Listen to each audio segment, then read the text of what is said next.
You, John Fitzgerald Kennedy, do solemnly swear I, John Fitzgerald Kennedy, do solemnly swear that you will faithfully execute the office of President of the United States that I will faithfully execute the office of President of the United States and will, to the best of your ability, and will, to the best of my ability, preserve, protect, and defend the Constitution of the United States. preserve, protect, and defend the Constitution of the United States. So help you God. So help me God.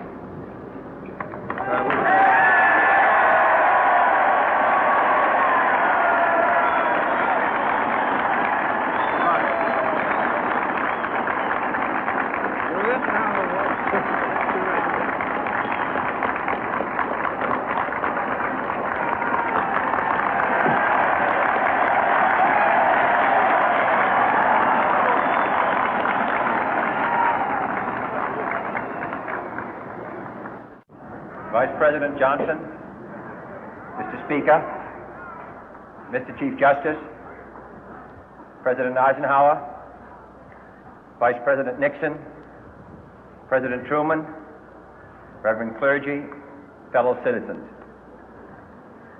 We observe today not a victory of party, but a celebration of freedom, symbolizing an end as well as a beginning, signifying renewal as well as change.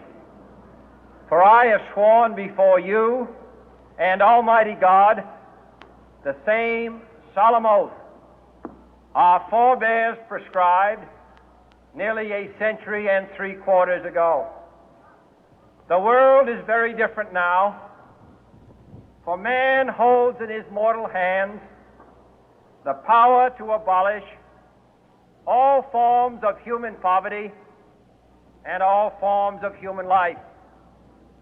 And yet the same revolutionary beliefs for which our forebears fought are still at issue around the globe. The belief that the rights of man come not from the generosity of the state, but from the hand of God. We dare not forget today that we are the heirs of that first revolution. Let the word go forth from this time and place to friend and foe alike that the torch has been passed to a new generation of Americans born in this century, tempered by war, disciplined by a hard and bitter peace, proud of our ancient heritage, and unwilling to witness or permit the slow undoing of those human rights to which this nation has always been committed and to which we are committed today at home and around the world.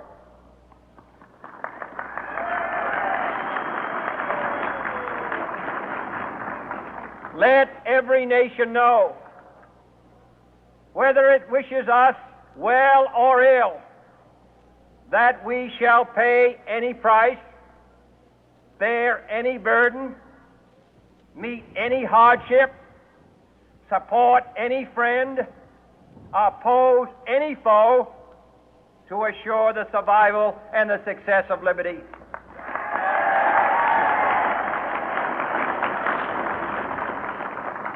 This much we pledge and more.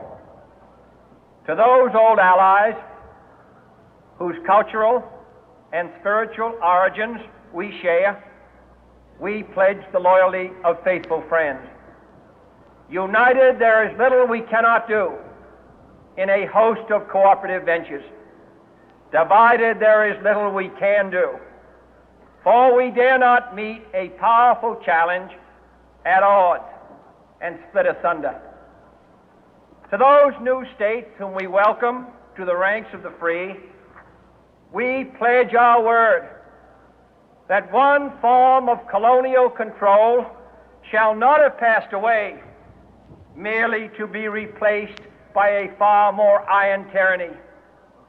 We shall not always expect to find them supporting our view, but we shall always hope to find them strongly supporting their own freedom, and to remember that in the past, those who foolishly sought power by riding the back of the tiger ended up inside.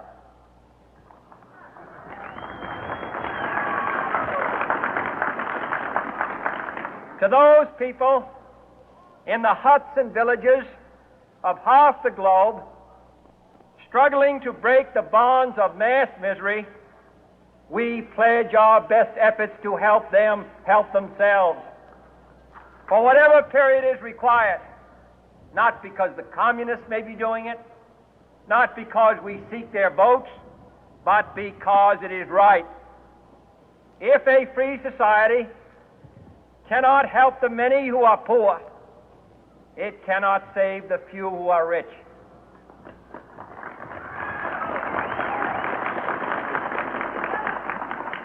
To our sister republics south of our border, we offer a special pledge to convert our good words into good deeds, in a new alliance for progress, to assist free men and free governments in casting off the chains of poverty.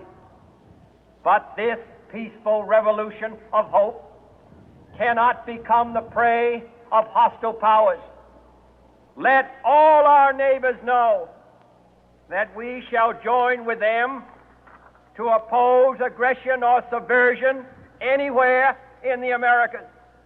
And let every other power know that this hemisphere intends to remain the master of its own house.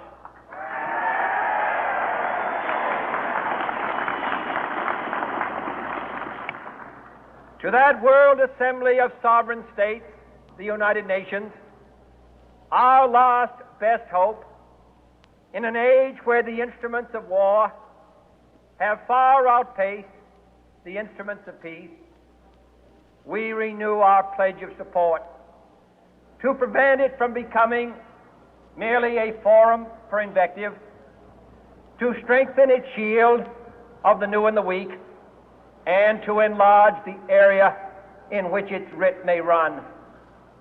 Finally, to those nations who would make themselves our adversary, we offer not a pledge, but a request that both sides begin anew the quest for peace.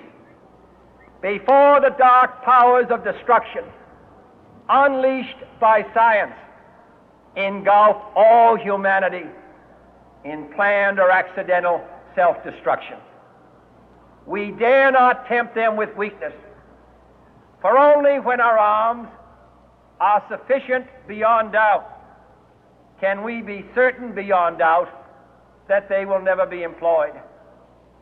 But neither can two great and powerful groups of nations take comfort from our present course, both sides overburdened by the cost of modern weapons, both rightly alarmed by the steady spread of the deadly atom, yet both racing to alter that uncertain balance of terror that stays the hand of mankind's final war. So let us begin anew, remembering on both sides that civility is not a sign of weakness, and sincerity is always subject to proof. Let us never negotiate out of fear, but let us never fear to negotiate.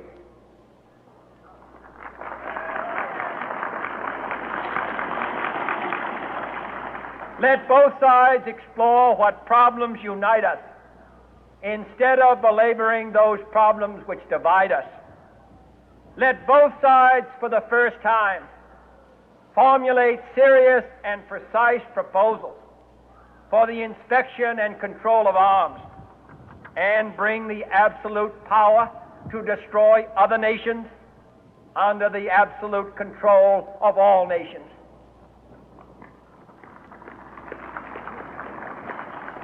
Let both sides seek to invoke the wonders of science instead of its terrors. Together, let us explore the stars, conquer the deserts, eradicate disease, tap the ocean depth, and encourage the arts and commerce. Let both sides unite to heed in all corners of the earth the command of Isaiah to undo the heavy burden and let the oppressed go free.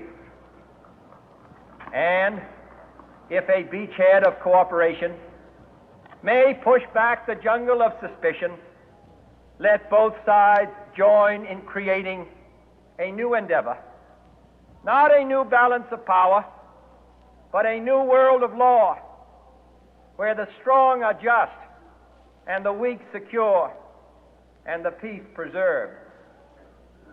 All this will not be finished in the first 100 days, nor will it be finished in the first 1,000 days, nor in the life of this administration, nor even perhaps in our lifetime on this planet. But let us begin.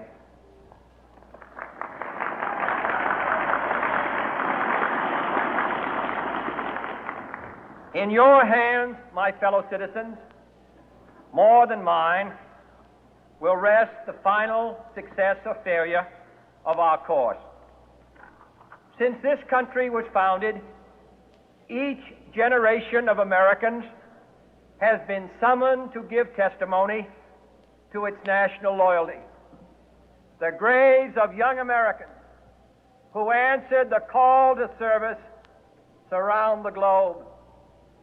Now the trumpet summons us again, not as a call to bear arms, though arms we need, not as a call to battle, though in battle we are, but a call to bear the burden of a long twilight struggle, year in and year out, rejoicing in hope, patient in tribulation, a struggle against the common enemies of man, tyranny, poverty, disease, and war itself.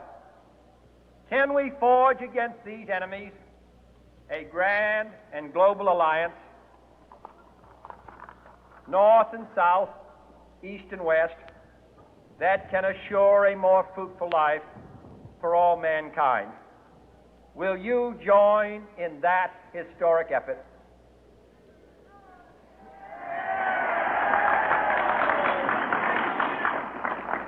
In the long history of the world,